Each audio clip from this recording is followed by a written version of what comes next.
ኦሮሞ ጥያቄ ኢቮልቭ አድርጓል። ከዚህ በፊት የነበሩ የቡድን ጥያቄዎች በገሚስ የተመለሱ በገሚስ ያልተመለሱ አሉ። አሁን ደግሞ ኒው ኢመርጂንግ ጥያቄዎች መጥተዋል። ዋት አር ዚስ ኒው ኢመርጂንግ ጥያቄዎች? የኢንተርናል ነው። አሁን ከኦሮሞ ውስጥ የወጣ ኃይል ነው። አትሊስት በአብይ አካባቢ የተሰበሰበው ኃይል ህዝብ እየጨቆነ ያለው ይሄ በኦሮሞ ውስጥም የሀብት ክፍል የኢኮኖሚ ጋፕ ፈጥሯል። በማፊያ የተደራጀው ኃይል በፍጥነት ንብረት ዘርፎ አከማችቷል። ይሄ ሀብት እንደ ሀብኖትስ የዘራፊዎችና የተዘራፊዎች የክላስ ጉዳይ ፈጥሯል ማለት ነው። የኦሮሞ ትግል ከብሔር ትግል ሽፍት እያደረገ በአንድ ደረጃ ምሮ ይባለው የክላስ ስትራግል በአማርኛ ረሳሁት፣ የክላስ ስትራግል ውስጥ እየገባን ያለው። ሁለተኛ የኢንዲቪጁዋል ሊብሪቲ የመደብ ትግል ውስጥ እየገባን ያለ ነው።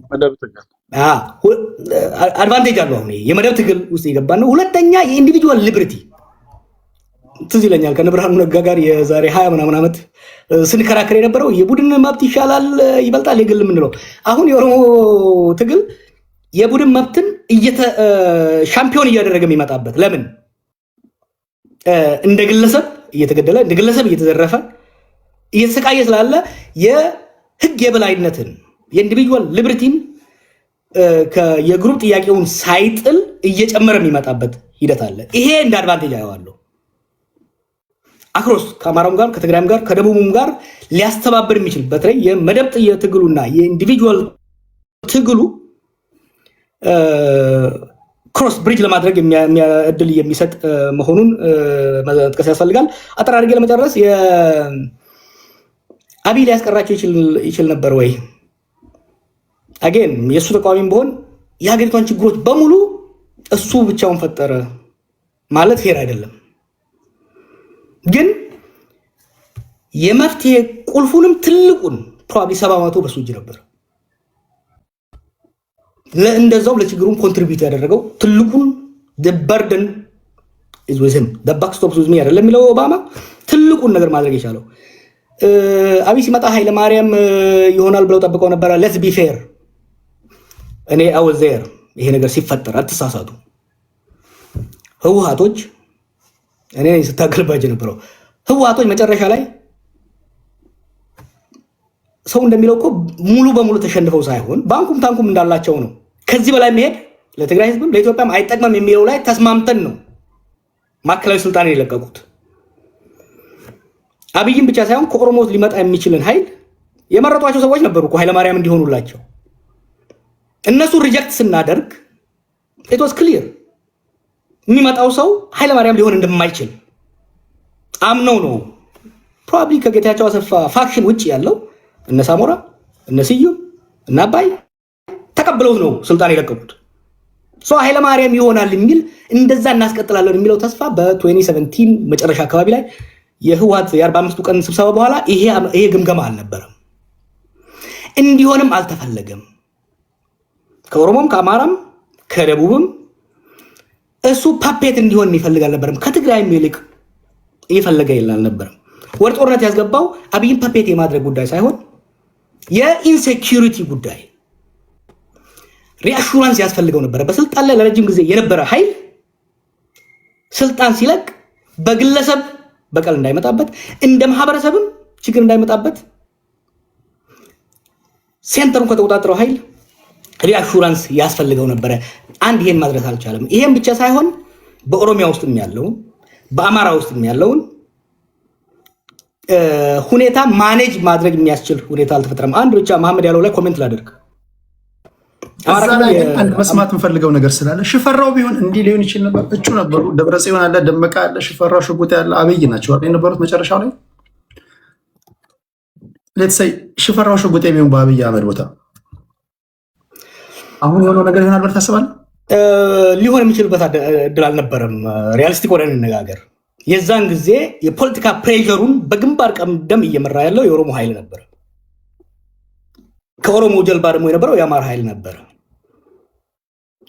የኛ ታክቲካል ቾይስ ከኢህአዴግ ውስጥ ሁለቱን ትልልቁን ብሎክ የማንቀሳቀስ ስራ ነበር። ሽፈራው የመሆን እድሉ አልነበረም።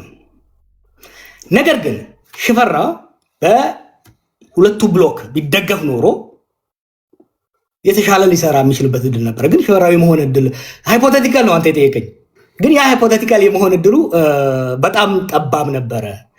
ሽፈራውን ህወሓት ቢያስቀምጠው በሳምንቱ ይጣል ነበር። አባዱላን እኮ ፈልጎ ነበር ህወሓት። አባዱላን ቢያስቀምጠው በማግስቱ ይገለበጥ ነበር። የነበረው የለውጥ እንትን አስቸጋሪ ነበር የሚሆነው። ቴዲ የመጨረሻ ታዲያ አብይ አልቆረጠም ያለው ለምንድን ነው? አብይ አስቸጋሪ ሆኖ ለምንድን ነው? አንዱ የመጽሐፍ ውስጥ ጽፌዋለሁ አይተው እንደሆነ የጁኒየር ሚሊተሪ ኦፊሰሮች በተለይ ደግሞ ፍሮንት ላይን ቲም ያልመሩ የውጊያ ያልመሩ ሲኒየር ያልሆኑ ሰዎች ሲመጡ የሚኖራቸው ሚሊተንት ማይንድ ነው። በጦርነት ያልተገራ የሚሊተንት ማይንድ አለ። ገና ተዝጋለ ተቃውሞው ነበር። ያስቀመጥኳቸው ክራይቴሪያዎች ነበሩ። የሱ ፐርሰናሊቲ፣ የልምድ እጥረት እና የነበረው አምቢሽን ኦቶሪቴሪያን የሆነ ሃይሊ ሴንትራላይዝድ የሆነ ቤዚካሊ የኢህአዴግን የአንድ ፓርቲ አገዛዝ አውራ ፓርቲ አገዛዝ በአውራ ግለሰብ አገዛዝ ነው መተካት የፈለገው። 2018 ላይ ግን በታሪክ እየተጫኑት ሂስቶሪካል ፎርስስ የምንላቸው 9 ነገሮች አሉ። እነዛ ተደራብረው 9ኙም የተሟሉበት ሂስቶሪካል ፎርስ የምንለው የዩዝ በልጅ የወጣቶች በቁጥር መብዛት፣ የብሔረተኝነት መጋነል፣ የኢኮኖሚ ችግሮች፣ እንደዚህ የዓለም አቀፍ ሁኔታዎች አንድ ላይ ተደምረው የስቴቱ ካፓሲቲ የተመናመነበት ጊዜ ስለነበረና የህዝብ አቅም ደግሞ የተጠናከረበት ወቅት ስለሆነ አይደለም የግለሰብ አምባገነን የአንድን ፓርቲ የበላይነት ወደ አንድ ግለሰብ የመቀየር ይቅርና ያንን የአንድ ፓርቲ የበላይነት የኢህአዴግን የበላይነት እንኳን ኢንታክት አድርገህ ለማስቀጠል በጣም ከባድ ነበር። ያን ስትሞክረው ሁለት ኃይሎች ተጋጩ ማለት ነው። የአብይ አምቢሽን የፖለቲካ ኃይሎቹ አምቢሽን ሲጋጭ ወደ ዲሞክራሲ መሻገር ማቃተን፣ ጠንካራ አምባገነን ስርዓት መገንባት አቃተንና አኖክራሲ የምንለው ዲሞክራሲያዊም ያልሆነ አምባገነናዊም ያልሆነ ዲሞክራሲያዊ ሆኖ የህዝብ ቁብልነት የሌለው አምባገነናዊ ሆኖ የስቴት የበላይነት ያለው ኃይል መፍጠር አቃተንና የፓወር ሴንተሮች አሁን ቅድም መሐመድ አንስቶታል። አሁን አማራ ክልል ውስጥ የተለያዩ የፓወር ሴንተሮች አሉ። ኦሮሚያ ውስጥ የተለያዩ ፓወር ሴንተሮች አሉ። የስቴቱ ካፓሲቲ፣ የስርዓቱ ካፓሲቲ፣ የሀገር መንግስቱ ካፓሲቲ ተከፋፈለ እና ያ ነው ችግር የፈጠረው።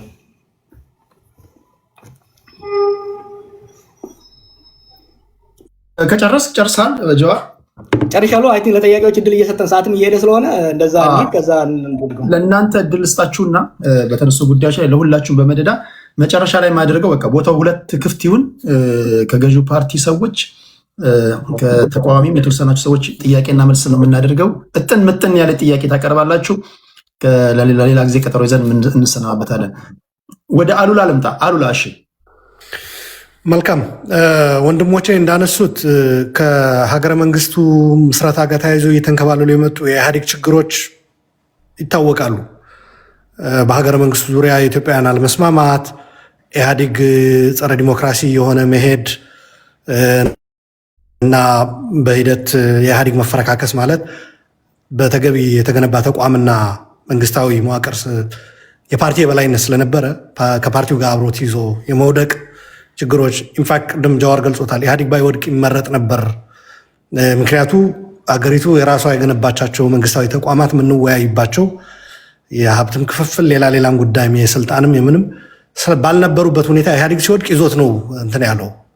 ያ ልክ ነው። በነገራችን ላይ አንዱ ብዙ ሰው ኢህአዴግ ናፍቆት ብሎ አሁን የሚገልጸው አይደለም። ኢህአዴጎች ወይም ህወሓቶች እንደዛ ያስባሉ ያስባሉ። በነገራችን ላይ ትግራይ ላይ ሆነው ባለመገንባታቸው አብሮ ይዘውት የሄዱ የደህንነትም የምንም ተቋም ካለ እና አሁን የፈጠረው ቫኪዩም ሀገሪቷ ምስቅልቅል ውስጥ ስትገባ የተቋም ግንባታ ድክመታቸውን ነው የሚያሳየው እንጂ እነሱ አገር ጠባቂ ኖረው የሆነ እነሱ ዞር ሲሉ አገሩ ያለ ጠባቂ ቀረ ነው። በዛ እንዳይወሰድ ለእኛም ለትግራይም ጣጣ እያመጣብን ያለ ያ ነገር ነው። በነገራችን ላይ አሁን ህወሓት እዚህ ትግራዮች እየጠላችሁኝ ሌላው እኮ በናፍቆት ሊንገበገብ ነው ምናምን የሚል ነገር ይሄ ማሻገር እንፈልጋለሁ። በነገራችን ላይ የትግራይን ጉዳይ ሳነሳ የተቀረው ኢትዮጵያዊ እንዲረዳው የምንፈልገው ነገሮች አሉ። አብይ በትግራይ ላይ የተከተለው አካሄድ እጅግ አውዳሚ፣ በተለይ የኤርትራ መንግስት የጋበዘበት ሁኔታ ጽምዶ አሁን እኔ የምቃወምበት አንዱ ምክንያት ካሁን በፊት የነበሩ ጽምዶዎች አደገኛ ስለነበሩ ነው። አዲስ አይደለም። ትግራይን ለመውጋት የተካሄደ ጽምዶ ልክ ካልነበረ አሁን ሌላውን ለማንበርከክ የፈለገ ኢቭን ብልጽግናም ኢቭን አብይም ቢሆን ልክ ነው ብዬ አላምንም። ብዙ ኃይሎች የሚሳተፉበት በተለይ ደግሞ እያወራን ያለነው ውሃ መረጫጨት አይደለም፣ ውጊያ ነው። ጽምዶዎች እኮ በውሃ ሊረጫጩ አይደለም የተሰባሰቡት፣ ሊዋጉ ነው። አንዳንድ ሰዎች ውጊያ ሊያስቀር ነው ጽምዶ ይላሉ። ማለት እንዴት እንደሚያስቡት ግራ ይገባኛል። እንዴት ነው ስላቸው አብይ እኮ ኤርትራና ትግራይ ሊያዋጋ ፈልጎ ነበር። ጽምዶ በመምጣቱ ኤርትራና ትግራይ በዓለም መዋጋት ቀረ። በአማራና ትግራይ እንዲዋጉ ይፈልግ ነበረ። ኖ ጄኔራሎቹ አንዋጋም ስላሉ የስ ቀረ። ነገር ግን ሻዕቢያ ወስዶ ጽምዶ ውስጥ ሲያስገባቸው ወደሱ ይመጣ የነበረ ጦርነት እንዲያስቀሩለት ሌላ ጦርነት እንዲጀምሩ ነው እየፈለጋቸው ያለው። ይህ ማለት ኢትዮጵያን እንዲዋጉ ማለት ነው እርስ በራሳቸው።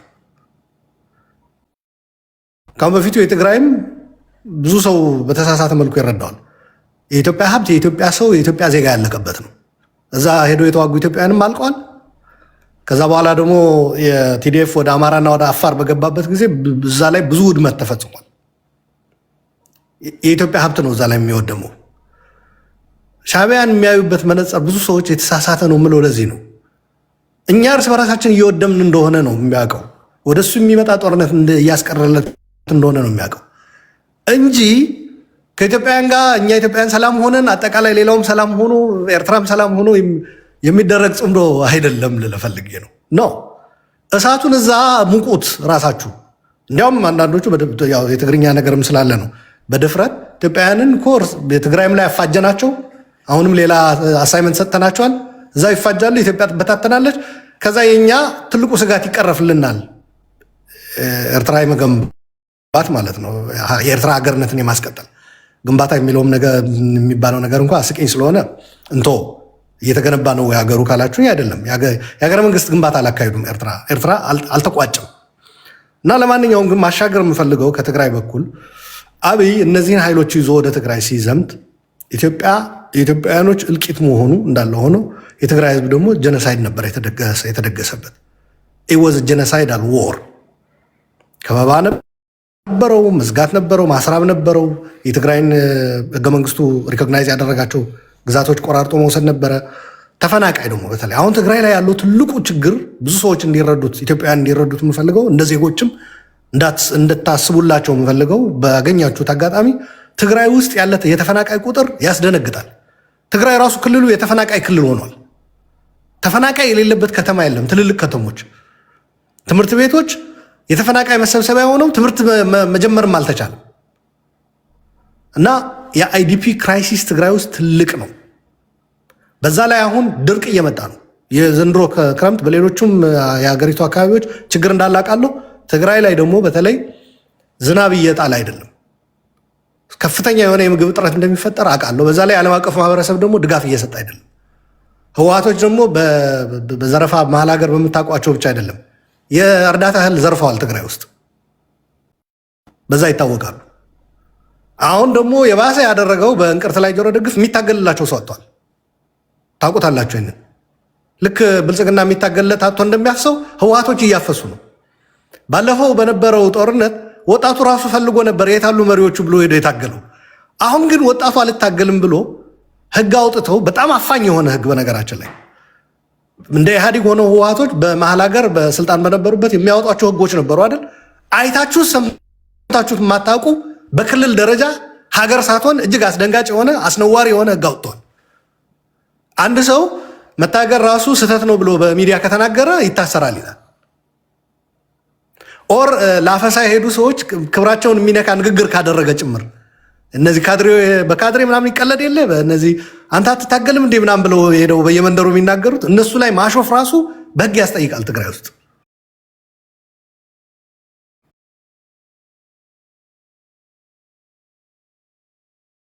ላይ ምን አይነት ሀገር ነው የምንፈጥረው? እና ቲፒኤልኤፍ አንዱ እንድትረዱት አሁን ምን ይፈልጋል ብለሃል ቴዲ? ትልቅ ጥያቄ ነው። ምንድን ነው የሚፈልጉት? በነገራችን ላይ እንደ ትግራዊ ራሱ ጠይቄ መልስ የላቸው ቶ እንደ ኢትዮጵያዊ አጠቃላይ በሰፊው የኢትዮጵያ ፖለቲካ እንደ ትግራይ ምንድን ነው መሆን የምትፈልጉት? ለዓለም አቀፍ ማህበረሰብ ለማስረዳት ምንድን ነው የምንፈልገው የሚለው መልስ የላቸው። አሁን ሰሞኑን ፈትለወርቅ ምን ብላለች?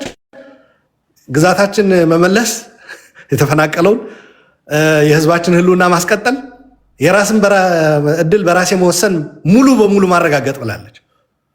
አሁን እነዚህ ሶስቱ ነገሮች ይዘህ ወደ ጽምዶ ብትሄድ በጣም ነው የሚስቁብህ። እዛ ያሉት ስብስቦች የየትኛው ግዛት ነው ነው የሚልህ። በግዛት በኩል ስትመጣ ተፈናቃዩ ህወሓት ነው የሚልህ ኃይል ታገኛለህ።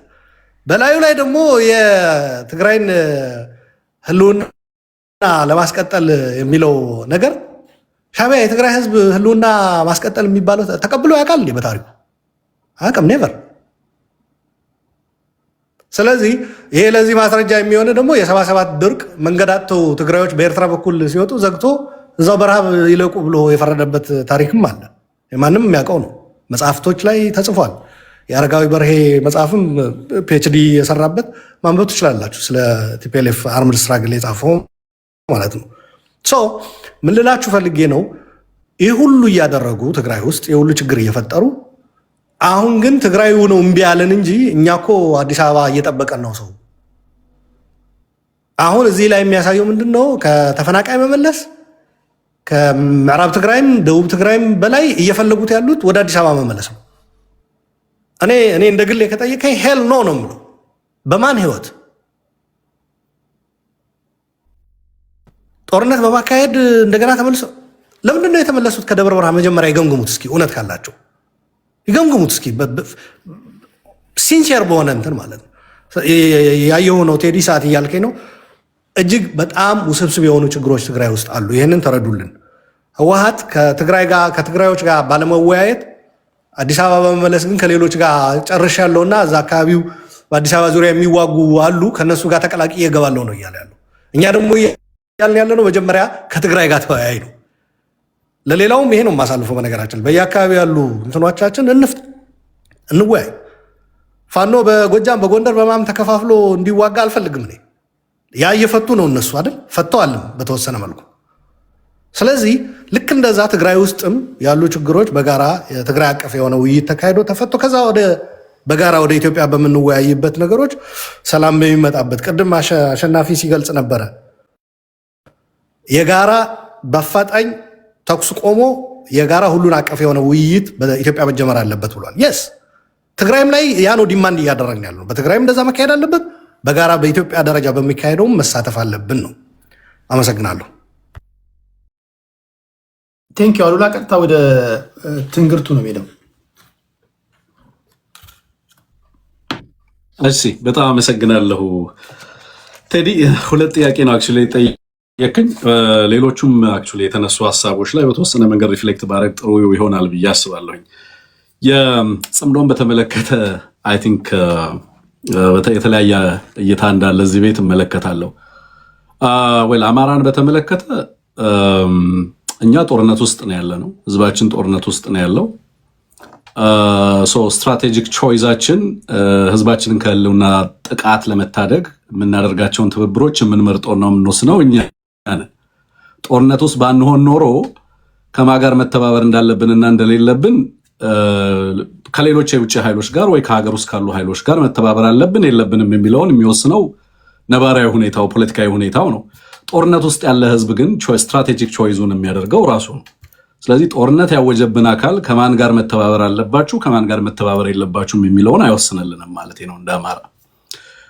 ስለዚህ በዚህ አንጻር ጦርነቱን ያወጀብንን አካል እስክናስቆመው ጦርነቱን እና የህልውናውን ትግል እስክናሸንፍ ድረስ ህዝባችንን ከጥቃት ስቴት ቫዮለንስ መከላከል እስክንችል ድረስ ማድረግ ያለብንን ትብብሮች ሁሉ ከኢትዮጵያ ኃይሎች ጋር እያደረግን ያለ ነው። የምናደርጋቸውም የአማራን ህዝብ ጥቅምና የጥቅም መስመሮች ባስከበረ መንገድ ነው። ለምሳሌ በትግራይ ኃይሎችና በአማራ ህዝብ መካከል ቅራኔዎች አሉ የሚል አገዛዙ በተደጋጋሚ የሚያነሳቸው ትርክቶች አሉ። የአማራ ህዝብና የትግራይ ህዝብ ለዘላለም ደም ሲፋሰስ እንዲኖር አገዛዙ ካርድ አድርጎ ሊጠቀምባቸው የሚፈልጋቸው ፋክተሮች አሉ። ለምሳሌ ወልቃይት ፋክተር፣ ራያ ፋክተር እና ሌሎች ጉዳዮች ነው። ይሄንን ፋክተር ካገዛዙ ይሄንን ካርድ ካገዛዙ እጅ መንጠቅ ነው የኛ ፖለቲካዊ ግብ። የአማራ ህዝብና የትግራይ ህዝብ ችግሮቹን የሚፈታበትን ዘለቄታዊ መንገድ ማመቻቸት ነው። ምክንያቱም ኢትዮጵያ ውስጥ ፋንክሽኒንግ የሆነ ፖለቲካ ኖሮ የትግራይና የአማራ ህዝብ በጋራ ችግሮቹን የሚፈታበት ፖለቲካዊ አውድ አልተፈጠረም። ፕሪቶሪያ የሰረንደር ፓክት ነው አብይ አህመድ ዲፋይን ሲያደርገው የነበረው። ኢሚዲየትሊ የቀረበው ቾይዝ በዛ ሂደት ውስጥ ፕሪቶሪያ ላይ ለነበረው ኃይል ምንድን ነው? ኤርትራን እንውጋ የሚል ምርጫ ነው። አማራን እንውጋ የሚል ምርጫ ነው። ታንዛኒያ ኦላ ለሰላም ድርድር በሄደበት የቀረበለት ምርጫ ሌሎች ኃይሎችን በጋራ በትብብር እንውጋ ነው። ዘላቂ የሆነ የሰላም እቅድ አይደለም የሚያቀርበው ይሄ አገዛዝ። የሚያቀርበው ጥምረቶችን ነው የሚያቀርበው። ይሄ አገዛዝ ተጣምረን ሌሎች ኃይሎችን እንውጋ ብሎ ኦፈር አቅርቦ የሱ ኦፈር ሪጀክት ተደርጎ የተሻለ ፕሮፖዛል ያቀረቡ ኃይሎች ናቸው ጽምዶን የፈጠሩት። ካገዛዙ ይልቅ ሌሎቹ ኃይሎች ሪላያብል መሆን ችለዋል ማለት እኮ ነው። የኤርትራን መንግስት እንውጋ የሚል አማራጭ፣ አማራን እንውጋ የሚል አማራጭ ቀርበዋል ለብዙ ኃይሎች። ይሄ አገዛዝ ቢችል ኖሮ በቀጠናው ላይ ያሉ ኃይሎችን ሱዳንን ጨምሮ አስተባብሮ ህዝባችንን ማድቀቅ ይፈልጋል። በተደጋጋሚ የሱዳን ፕሬዝዳንትን ጨምሮ አልቡርሃን አልፋሽጋን ውሰዱና በዚህ በኩል አማራን ኮንቴን አድርጉልን፣ በተመሳሳይ ትግራይንም በተመለከተ በተመሳሳይ እንደዚሁ በርካታ ኃይሎችን እያደራጀ ፕሮክሲ ላይ ለምሳሌ አሁን ሐራ መሬት ላይ ፕሮክሲን አስቀድሞ ማደራጀት የጀመረው ይሄ አገዛዝ ነው። ለሰላም ያለው ፍኖት ምንድን ነው? ለምሳሌ አሁን ናሽናል ዲያሎግ ያደርጋል። ዋይ ናሽናል ዲያሎግ ዋይል ዘ ካንትሪ ኢዝ አት ዋር? ሰላሙን ማሸነፍ እንዳልፈለገ ግልጽ ነው ማለት ነው። ኮሚትድ አይደለም፣ ፖለቲካል ዊል የለውም ሰላምን ለማጽናት ኢትዮጵያ ውስጥ። የሚፈልገው ሌሎች ህዝቦች ጦርነት ውስጥ እያሉ እሱ የሚፈልገውን ፖለቲካል ኮንሲደሬሽን እና ሌጂቲሜሲ ወይንም ደግሞ አዲስ ፖለቲካል ሪአሬንጅመንት ማዋለድ ነው። ዋይል ፒፕል አር አት ዋር፣ ሌላው ህዝብ ጦርነት ውስጥ ነው፣ ሌላው ልሂቅ በስደት ነው፣ ሌላው ህዝብ እስር ቤት ውስጥ ነው፣ ሌላው ጦርነት ውስጥ ነው። ግን እሱ ደግሞ ናሽናል ዲያሎግ እያረኩ ነው ይላል። ሰላም የሚፈልግ ኃይል አንተ ከኔ ጋር ብትጣላ ሰላም ከፈለግ ከኔ ጋር አይደለም የምትነጋገረው፣ ጦርነት ከታጠቀ ኃይል ጋር ነው የምትናገረው የሀገሪቱን ሰላም ለማስፈን። ግን ዲያሎጉን ከስርዓቱ የመጣ የፖለቲካ ቀውስ አድርጎ ሳይሆን መፍታት የፈለገው ወደኋላ ሄዶ ታሪክንና ወደፊት ፖለቲካ የኢትዮጵያን ቀጣይ ፖለቲካል ፕሮጀክት ሊወስን የሚችልለትን ሂደት በራሱ ሂደት ጀመረው ዊዛውት ኢንቮልቪንግ ኢትዮጵያ ውስጥ አሉ የሚባሉ አክተሮችን ትቶ ኮሚትመንት የለውም ማለት ነው። ሰላም አይደለም የሚፈልገው ማለት ነው። ጽምዶንም በተመለከተ በጣም አምፕሊፋይ የሚያደርግበት ምክንያት በነገራችን ላይ ጽምዶ ኩድ ቢ ፐርሰፕሽን ፐርሲቭድ ትሬት ሊሆን ይችላል፣ አክቹዋሊ ኤግዚስት ላይ ያደርግ ይችላል። አሁንም የምንሰማው በአገዛዙ በኩል ነው፣ በተደጋጋሚ አምፕሊፋይ ሲደረግ የምንሰማው ማለት ነው። ግን ይሄ አገዛዝ በኢትዮጵያ ህዝቦች ህልውና ላይ አደጋ ከደቀነ በኋላ ዊ አር ፋይቲንግ ለምሳሌ ከዚህ አገዛዝ የስቴት ቫዮለንስን ለመቀልበስ እኮ ነው የአማራ አርሶ አደር እየታገለ ያለው። የትግራይ ህዝብ ከአገዛዙ የተቃጣበትን ጥፋት እኮ ነው ለመከላከል ደፋ ቀና እያለ ያለው። በዚህ ሂደት ውስጥ አገዛዙ ኖርማላይዜሽን እና ፖለቲካውን ሳያክም ጦርነት ባወጀበት ሂደት ውስጥ ህዝብን አስገብቶ ተባበራችሁ እያለ እንዴት ትብብርን ሊያወግዝ ይሞክራል? ኢትስ ጀስት አ ዋር ኦፍ ሰርቫይቫል። እንዴት ይዳን ማህበረሰባችን? ለምሳሌ ትግራይ ላይ ባንኪንግ እና የባንክ አክሰስ እንዳይኖር አደረገ። በምን መንገድ ይገበያ የትግራይ ህዝብ? በምን ገንዘብ? ልክ እንደና አልቡርሃን ሌሎች አካባቢ ዳርፉር ላይ ምናምን የባንክ ሲስተም እንዳይኖር አደረገው፣ ካሽ ፍሎ እንዳይኖር አደረጉ፣ ሰው እንዳይገበያ ያደረጉ፣ ጦርነትን በብዙ ፎርም ጦርነትን በተለያየ መንገድ ኖት አክቹዋል ቫዮለንሱ ብቻ አይደለም፣ በተለያየ መንገድ በሚዲያ ጦርነት ያካሂዳሉ፣ በባንክ ጦርነት ያካሂዳሉ፣ በሕክምና ጦርነት ያደርጋሉ፣ ማህበራዊ አገልግሎትን በመከልከል ጦርነት ያደርጋሉ። ይሄንን ሁሉ ጦርነት በህዝቦች ላይ የተቃጣ ጦርነት በዋናነትም የመራው አካል እነዚህ ህዝቦች ራሳቸውን ለመከላከል የሚችሉበትን እድል ነፍጎ በምርጫ እንዳንከላከለው ጦርነት ውስጥ ያለን ምርጫ ያካሂዳል። በናሽናል ዲያሎግ ውስጥ ተወክለን ህዝባችንና የህዝባችንን ጥያቄ እንዳንመልስ ጦርነትን ለማስቆም ፈቃደኛ ሆኖ አንደኛውም አጀንዳ ጦርነትን የማስቆም አጀንዳ አይደለም። ከ8ቱ አጀንዳ ውስጥ የኢትዮጵያ ፕራዮሪቲ ውድ ሃቭ ቢን ፒስ ነው ቀድሞ። ግን ናሽናል ዲያሎጉ የሚያወራው ስለሌላ ነገር ነው። ኢቭን ቀደም አሁን ጀዋር ምን አለ? የኦሮሞ ህዝብ ጥያቄ ኢቮልቭ አድርጓል አለ። የአማራ ህዝብም ጥያቄ ኢቮልቭ አድርጓል። ኢት ኢዝ ኖት አሁን ህገ መንግስቱንም አይደለም እኛ እያወራን ያለ ነው። ኢትስ አባውት ሰርቫይቫል። ጦርነት ነው ያለው፣ በሁሉም አካባቢ ላይ ያለው ጦርነት ነው። ከ10 ሚሊዮን በላይ ህዝብ ትምህርት አይማርም። ወጥቶ መግባት አይቻልም። የአዲስ አበባ መምጣት ምን ያህል ከባድ እንደሆነ ታውቃላችሁ። አሊ ዶሮን እንዴት እየተጠቀመበት እንዳለ ማለት ነው። በእነዚህ ሁሉ ሂደቶች ውስጥ አንድ ህዝብ ስትራቴጂክ ቾይስ ሊያደርግ ይችላል። በነገራችን ላይ ጸምዶ ያገዛዙ ፖለቲካል ፌር እና ፓራሊሲስ የፈጠረው ስትራቴጂክ በተለይ ጂኦፖለቲካል ክራይሲስ ነው። የኢትዮጵያ የፖለቲካ ቀውስ የወለደው ጂኦፖለቲካል ክራይሲስ ነው። ብልጽግና ያልተገነዘበው ነገር ኢትዮጵያ ውስጥ ያሉ ህዝቦችን ኮንቴን አድርጎ አስርቦ በጦርነት ፈጃለሁ ብሎ ነበር የሚያስበው የነበረው። በዛ ሂደት ውስጥ የራሱን የፖለቲካ ቅቡልነት አገኛለሁ ብሎ ያስብ ነበር። አንፎርቹኔትሊ ምን መጣበት? ጂኦፖለቲካል ክራይሲስ መጣ። ከዚህ በፊት እሱ እንደሚለው በተለይ ከሶቪየት ኮላፕስ በኋላ በዓለም አቀፍ ደረጃ ፕሮክሲን የሚደግፉ አካላት የሉም። ስለዚህ የታጠቁ ኃይሎችን የሚደግፍ ፖለቲካል ኢንቫይሮንመንት በሌለበት ሁኔታ ውስጥ የኃይል የበላይነት የሚኖረኝ እኔ ብቻ ነኝ ብሎ ያስብ ነበር። ፍሊፕ አደረገ እሱ።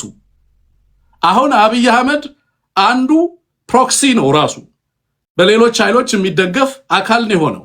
ቀደም ለምሳሌ ቴዲ አብይ አህመድ ለምንድን ነው የማይቆረጠም የሆነው ስትል ነበር። አብይ አህመድ የሚቆረጠም ሆኗል። አብይ አህመድ ፖለቲካውን ተሸንፏል፣ ወታደራዊ አቅሙ ተሟጧል፣ ኢኮኖሚያዊ ክራይሲስ ውስጥ ገብቷል። በብዙ መንገድ ጸምዶ እኮ የአብይ አህመድ ሽንፈት ማሳያ እኮ ነው። የግብፅ ሶማሊያ መምጣት እኮ የአብይ አህመድ ሽንፈት ማሳያ ነው። በሱዳንና በአብይ አህመድ መካከል ያለው መፋጠጥ የዛ ውጤት ነው ማለት ነው። እና ከዚህ አንጻር እሺ ቴዲ አመሰግናለሁ። በዚህ ላይ ልጨርስ። ምናልባት ያነሳልኝ ግን ሁለት ክሪቲካል ነገሮች ነበሩ። ፋኖን በተመለከተና ክላሪቲ የለም፣ ሌላኛው ለኢንፊልትሬሽን ተጋላጭ ነው የአማራ ትግል የሚል ነው። በአማርኛ ቋንቋ መሆኑ ትግሉ ማንም ኢንፊልትሬት እንዲያደርገው ሆኗል የሚል ነገር አንስታል። አይ ቲንክ የትኛውም ትግል ለዛ ተጋላጭ ነው፣ ሰሰፕተብል ነው፣ ኢንፊልትሬት ይደረጋል። ግን ምንድነው አማርኛ መሆኑ እንደውም የኢትዮጵያ ሕዝብ አብዛኛው ክላሪቲ እንዲኖረው ስለ ትግሉ እንዲያውቅ እድል የፈጠረ ነው ብዬ ነው በሌላ መንገድ የምመለከተው። ግን ፋኖ በርካታ የኃይል ማዕከላት አማራ ውስጥ እንዲፈጠሩ አላደረገም፣ ኮንሶሊዴት እያደረገ ነው። በጣም በበርካታ ፕሬሸር ውስጥ ኢመርጅ ያደረገ ኃይል ነው። የዛሬ 3 ዓመት ፋኖ ምን ነበር? ዛሬ ምንድን ነው ያለው? ዛሬ በቀጠናው ላይ ትብብር ከሚያደርጉ ኃይሎች መካከል አንደኛው ነው ማለት ምን ማለት ነው? ኢዝ ሞር ክሊር እየሆነ ሞር ሐሳቡን ትሬድ እያደረገ በሌሎች ህዝቦች ተቀባይነት እያገኘ ኢትዮጵያ ውስጥም ከውጭ ያሉ ኃይሎችንም ማስተባበር እየቻለ በቀጠናው ላይ የአብይ አህመድ ስርዓት ላይ ተጽዕኖ ለመፍጠርና አብይ ተገዶ ወደ ሽግግር እንዲመጣ አስገዳጅ ሁኔታን ፈጥሯል ማለት ነው ብዬ ነው የማስበው። በዚህ ነገር ክላሪቲ አለ። ወደፊት ግን ክሊር ያልሆኑ ነገሮች ካሉ አያም ዜር ብዙ ነገሮችን ለማብራራት እችላለሁ። ቴንክ ዩ። ቶሎ መፍጠን አለብን። ጀዋር በዚህ ላይ የምትለውን በልና ሁለት ራጁንና መሐመድን ለነሱ ደቂቃ ሰጥቼ ወደ ጥያቄ እንሄዳለን። 3 ባይበዛ 4 ሰዎች ነው ለማስገባት የምሞክረው። እያንዳንዳችሁ 3 ደቂቃ ነው የሚኖራችሁ። ከዛ የመዝጊያ ፕሮግራም ነው የሚኖረን። ጀዋር ምን ትላለህ? አይ ቲንክ ትንግርቱ አሁን የተናገረው የአላያንስ ፎር ናሽናል ሴኩሪቲ ጉዳይ ይገባኛል። ነገር ግን አዚር ውስጥ ስናንገባ የዛሬ 10 ምናምን ዓመት ስለ ኢትዮ ኤርትራ ግንኙነት የጻፍኩት ነገር ነበር። ላለፉት 60 ዓመታት ቦታ እየተለዋወጠ የሚሽከረከር ነገር አለ። ንጉሱን ለመጣል የተፈጸሙ አላያንሶች ነበሩ። ከንጉሱ በኋላ በኢትዮጵያ ስም የሚምሉም ብሔር የተደራጁም ኤርትራ ሄደው ከሻቢያ ጋር አላያንስ ፈጠሩ። ከዛ እርስ በርሳቸውም ተዋግተው የተሳካላቸው ደግሞ ስልጣን ያዙ። ዩሲ ቴምፖራሪ ለሆነ ብቻ ጊዜያዊ ጠላት ብቻ ለመጣል የምናደርጋቸው አላያንሶች ወይም ትብብሮች ዘላቂ መፍትሄን ከማምጣት ይልቅ አዲስ ችግር እየወለዱልን መጡ። ደርግን ለመጣል ሻቢያ፣ ወያኔ፣ ኦነግ ተባብረው መጡ። የአማራው ሊግ ተገለልኳል። አሁን ህገ መንግስቱ ላይ የሚነሳው የህገ መንግስቱ ኮንቴንት ብቻ አይደለም። ያን ህገ መንግስት የወለደው ትርክት አማራን አገለለ የሚል ሌላ አዲስ ትርክት ተፈጠረ። 2018 እስከ 2020 በነበረው ጊዜ ደግሞ ትግራይ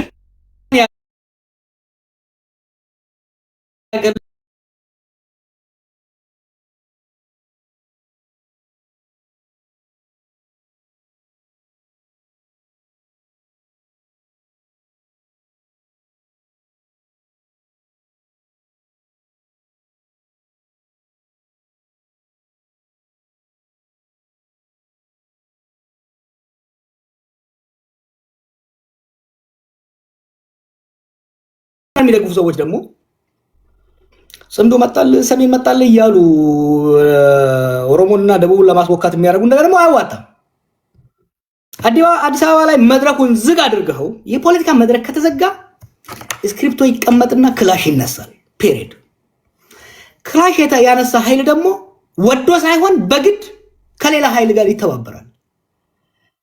ቴዲ ብድግ አድርገህ ሐዋሳን ከሻሸመኔ ለመገጠል ብትፈልግ ወይም ደግሞ ሻሸመኔ ሐዋሳን እያጠቃች ብትሄድ ጠመንጃ ካነሳህ የግድ ከቡሌ ሆራ መሳሪያ ሊመጣልህ ይገባል። ምንም ባትወዳቸው የቡሌ ሆራ ሰዎች ባትወዳቸው ራሱ መሳሪያ እንዲገባልህ ከነሱ ጋር መተባበር መቻል አለብህ።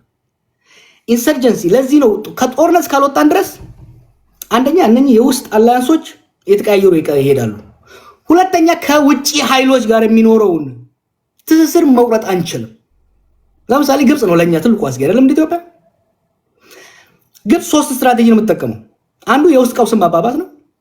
ሁለተኛ ከጎረቤት ጋር ማጋጨት ነው። ሶስተኛ ዓለም አቀፍ ፋይናንስ እንዳናገኝ መከላከል ነው። ሁለቱን እኛ ነን እየሰራንላቸው ያለ ነው። የውስጥ ፖለቲካችንን በፖለቲካ መድረክ እንዳንፈጣ የፖለቲካ ሊቃንና የፖለቲካ ተዋናዮችን ከመድረኩ በመግፋት ወጣቱ ጫካ መሳሪያ ይዞ ኦሮሚያ ላይ፣ ትግራይ ላይ፣ አማራ ላይ ጦር እንዲገባ ካደረከው ያን ጦር ለማግኘት ማቀበል ከሚፈልጉት ኃይሎች ይቀበላል። አንዱ ይሄ ወሳኝ ነው። ከጎረቤት ጋር ከሱዳን ጋር ያደረግነው ጨዋታ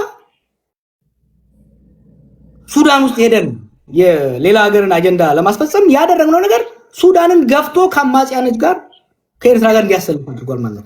ሶስተኛ አንድ ነገር ብቻ ልጥቀስና ልጨርስልህ። አሉላም ሌሎቻችንም ይሄ ኤርትራን እንደ ባዕድ ሀገር የምናየው ነገር let's be very careful። ኤርትራኖችም ኢትዮጵያን እንደ ባዕድ የምታረጉት ነገር የኤርትራና የኢትዮጵያ ጉዳይ ያላለቀ ፍቺ ነው።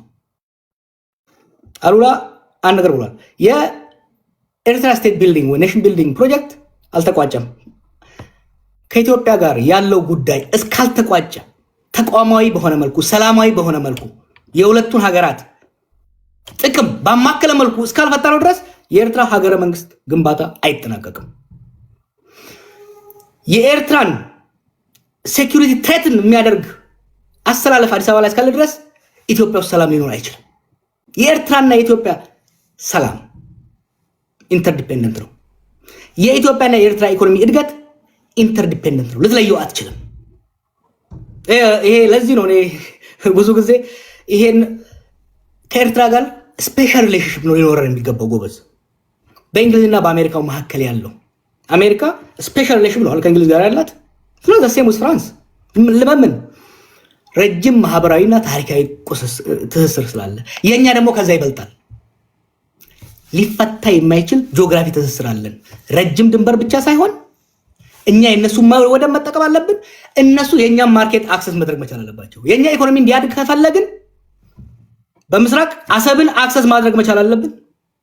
በሰሜን ምጽዋን አክሰስ ማድረግ መቻል አለብን። ኤርትራ ምንም ብታደርግ የአዲስ አበባ ማርኬት ላይ መሸጥ መለወጥ እስካልቻለች ድረስ የኤርትራ ኢኮኖሚ የኢትዮጵያን ማርኬት አክሰስ እስካላደረገ ድረስ አንድች እርምጃ ወደፊት ሊሄድ አይችልም። ስለዚህ የኤርትራ ናሽናሊዝምንም ለዘብ ማድረግ ያስፈልጋል። የኢትዮጵያን ናሽናሊዝም ታሪካዊ ጠላቶቻችን ምናምን ነው። ኤርትራ ጠላት ልትሆነን አትችልም፣ አትገባም። ኢትዮጵያም የኤርትራ ጠላት ልትሆን አይገባም። ይሄ ትውልድ ማሰብ ያለበት ጎበዝ። እኛ እኮ የፒአርፒ የሆነ የህወሓት ልጆች ነን። ከዛ አልፈን ማሰብ መቻል አለብን። we have to think towards regional integration። የኤርትራና የኢትዮጵያን ማህበራዊ፣ ፖለቲካዊ፣ ኢኮኖሚያዊ ሴኩሪቲ ስቴፕ ባይ ስቴፕ ኢንቲግሬት እያደረግን ማንሄድ ከሆነ ኤርትራም ሀገር ሆና የኤርትራኖችን ህልም ልታሳካ አትችልም። ኢትዮጵያም ሀገር ሆና የኢትዮጵያኖችን ህልም ልታሳካ አትችልም። ለዚህ ነው ጽምዶም በለው ምንም በለው የምናደርገው ነገር የሁለቱን ሀገሮች ሊያቀራርብ የሚችል የኢትዮጵያን የውስጥ ሰላም እንዲሁም የኤርትራን የሴኩሪቲ ኮንሰርን የሚፈታ መሆኑ ይሻለዋል ባይ ነኝ። ክብራትና ክብራን፣ ይሄ ውይይት የመጨረሻ አይደለም፣ ይቀጥላል። ለመጀመሪያ ያህል ነው። ቀደም ሲል እንደነገርኳችሁ ዛሬ እድል ማይኖራችሁ ነገ ይኖራችኋል፣ ነገ ማይኖራችሁ ከነገ ወዲያ ይኖራችኋል። ምንም ጥርጣሬ እንዳይገባችሁ። በሀገራችን ጉዳይ ላይ በሚፈጠሩ ነገሮች ሁላችሁም ያገባችኋል። ሁላችሁም ያገባችኋል ስል ስለምትናገሩት ንግግር በቂ ግንዛቤ ይሁን ያለውን ነገር በአግባቡ የምታውቁ ከምንም ነገር በላይ ደግሞ ስለምትጠቀሙት ቃላት ጨዋነት፣ ስነ ምግባር ያላችሁ መሆን ግዴታ ነው። ትሳተፋላችሁ፣ ጥያቄ ታቀርባላችሁ። እናንተን ቁጭ አድርገን እኛ እየተወያየን እንዳይመስላችሁ ማለት ነው። 2 ሰዎችን ካስተናገርኩኝ በኋላ ለ4 ወይም ለ3 ሰዎች እድል እሰጣለሁ እንደሚኖራቸው ሰዓት። ጀዋር ምን ያህል ሰዓት እንዳለ አላውቅም። ራጂ መሐመድና አሸናፊ እነሱ ያወሩና ጀዋር ጠቅላላ አድርጎ ሀሳብ እየሰጠ እዚህ 30 ደቂቃ እናድርገውና 30 ደቂቃ እንጨምርና እንጨርሰው። ፓናሊስቶቹ ማጠረጣሪ አድርጉት። ከማህበረሰቡ የተወሰኑ